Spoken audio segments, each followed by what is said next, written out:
আসসালামু আলাইকুম।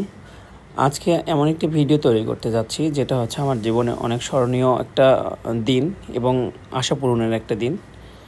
সেটা হচ্ছে যে আজকে আমরা যাচ্ছি আমার সেই কাঙ্ক্ষিত একটি বাইক কিনতে। আর অলরেডি আমরা রওনা দিয়েছি, আমরা উঠে পড়েছি একটি বাসে।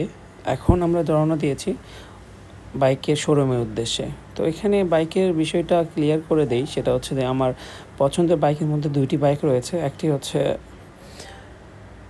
হর্নেট 2.0 যেটা নতুন আসছে, আর একটা হচ্ছে ইয়ামাহা ব্র্যান্ডের 4.0 ভার্সন 4। তো অলরেডি আমরা চলে এসেছি উত্তরায় একটি ব্রাঞ্চে। এখানে আগে থেকে কথা বলা ছিল যে আমরা গাড়িটা এখান থেকে কিনবো। তো এখানে রিক্সা মামা আমাদের এলাকার, তার সঙ্গে গল্প হচ্ছে। সে বলছে যে সেও ঢাকা শহরে অনেক দিন থেকে আছে। তো যাই হোক, বলতে বলতে অলরেডি আমরা চলে আসছি। তো প্রথমে দেখতে পেলাম হিরো ব্র্যান্ডের একটি শোরুম, তারপর ইয়ামাহা ব্র্যান্ডের। তো আমার ওয়াইফ বলছিল যে ইয়ামাহা তো বাইক তোমার পছন্দ, সেটা ঠিক আছে, আমারও পছন্দ, কিন্তু হোন্ডা শোরুমের মধ্যে একটু দেখা যাক যে এখানে তোমার পছন্দের যে গাড়িটা ছিল সেটা যদি একবার দেখে নাও, তারপরে যদি তোমার সিদ্ধান্ত চেঞ্জ হতে পারে। তখন আমরা চিন্তা করলাম যে ঠিক আছে, চলো তাহলে আমরা ইয়ামাহা তো বন্ধ, এখনও খোলে নাই, তাহলে আমরা হোন্ডা শোরুম থেকে দেখে আসি। তো যে বলা সেই কাজ, চলে আসলাম আমরা হোন্ডা শোরুমে। এখানে এসে দেখি সেই কাঙ্ক্ষিত সুন্দর বাইকটি হর্নেট ভার্সন 2। তো এখানে যে গ্রাফিক্সের যে বাইকগুলো ছিল তার মধ্যে এই একটা রেড ব্ল্যাক, খুবই সুন্দর এবং চমৎকার একটি বাইক, এবং এটার রিভিউ আমি দেখেছি অনেক ভালো। তবে এটা স্পোর্টস বাইক। এই বাইকের সিট সংখ্যা 2 জন, এর বেশি ওঠানো যাবে না এই বাইকে। তো তারপর আমার ওয়াইফ আমাকে জোর করে ট্রায়াল দিতে বললো। তো এই জন্য আমি বাইকের উপরে উঠে দেখছিলাম সিটিং প্লেসটা ঠিক আছে কিনা, এবং অন্যান্য বিষয় খেয়াল করলাম, হ্যান্ডেল এইসব আর কি। যাই হোক, ওটা আর পছন্দ হলো না, চলে আসলাম আমরা ইয়ামাহা শোরুমে। তো এখানে ইয়ামাহা শোরুমে অনেকগুলো বাইক সামনে ছিল। তো প্রথমে পছন্দের ছিল একটা ব্ল্যাক কালারের, ব্ল্যাক গোল্ডেন চাকা। তো পরে দেখলাম যে ওটা ম্যাট ফিনিশ, তো পরে ভালো লাগলো না। তখন আমার ওয়াইফকে বললাম, দেখো তো রেড এবং ব্ল্যাকটা কেমন হয়, আবার এটারও গোল্ডেন চাকাই। তো অনেক চিন্তাভাবনা, অনেক বিবেচনা, অনেক গবেষণার পরে আমি সিলেক্ট করলাম হচ্ছে রেড ব্ল্যাক বাইকটাই। তো এই বাইকের মধ্যে সব থেকে আকর্ষণীয় হচ্ছে এই বাইকের যে ট্যাঙ্কিটা, ফুয়েল ট্যাঙ্ক, এটা খুব গ্লসি এবং অনেক সুন্দর, পারফেক্ট গ্রাফিক্স ডিজাইন। তো যাই হোক, এটা ফাইনাল করে ফেললাম এবং গাড়িটা ডেকোরেশন করার জন্য বলে দিলাম। তারা গাড়ির ভাইজর লাগাচ্ছে এবং গাড়ির অন্যান্য যে পার্টসগুলো লাগানোর প্রয়োজন সেগুলো লাগাচ্ছে। আসলে আমি খুব এক্সাইটেড। অনেক দিন পর আল্লাহ সুবহানাহু ওয়া তাআলা মনের একটি আশা পূর্ণ করতে যাচ্ছে। এর আগে আমি একটা বাইক চালাইতাম, সেটা হচ্ছে জিক্সার SF, অনেক বড় একটা বাইক, কিটওয়ালা। আপনারা নিশ্চয়ই জানেন যে বাইকটা অনেক বড় এবং অনেক সুন্দর দেখতে, কিন্তু আসলে ওটা আমার ভালো লাগতো না, সেজন্য ওটা সেল করে দিয়েছি। তারপর এই ইয়ামাহা ব্র্যান্ডের যে ভার্সন 4 এটা চুজ করেছি। তো এটা আমার পূর্ব পরিকল্পিত প্ল্যানই ছিল। তো এখানে টুল বক্সের মধ্যে দেখলাম মাত্র একটা স্ক্রুড্রাইভার দেওয়া। আমি তারপর বললাম যে এখানে আর কোনো পার্টস, আর কোনো স্ক্রুড্রাইভার অ্যাড করা যায় কি না। তারা বললো যে না, এই বাইকের সঙ্গে শুধু একটা স্ক্রুড্রাইভারই পাওয়া যায়। তারপর এখানে বাইকের সামনে যে বাম্পারটা সেটা লাগাচ্ছে। আমি ভালোভাবে ঘুরে ফিরে দেখলাম বাম্পারটা অনেক মজবুত এবং অনেক স্ট্রং। তো এই বাম্পারটা আসলে গুলটিগুলো না আমার পছন্দ না।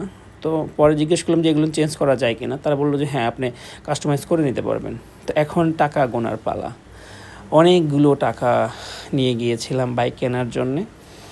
তো এখানে টাকার পরিমাণ মোটামুটি 3 লাখের কাছাকাছি।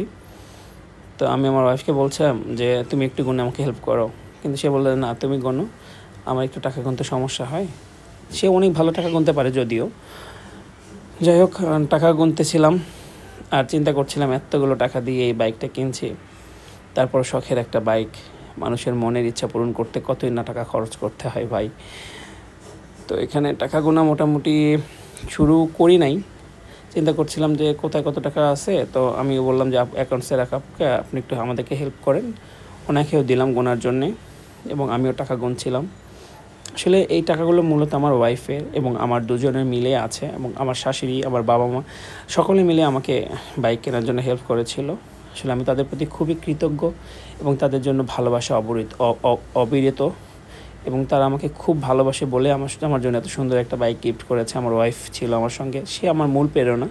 আসলে তাকে আমি ছোট করতে চাই না থ্যাঙ্কস দিয়ে। তো যাই হোক, আমি এই প্রথম বাইকটা স্টার্ট দিয়েছি এবং এর মাইল মিটারটা এবং সব কিছুই অনেক সুন্দর লেগেছিল। পরে শোরুমের যে মালিক ছিল উনি আমাকে কিটা হ্যান্ড ওভার করছে, সকলে ফটো সেশন করছে। তো যাই হোক, ফাইনালি আমার বাইক রেডি বাসায় যাওয়ার জন্যে। তো ওই যে ভাইটাকে দেখছেন উনি খুবই ভালো এবং শান্ত একজন ছেলে।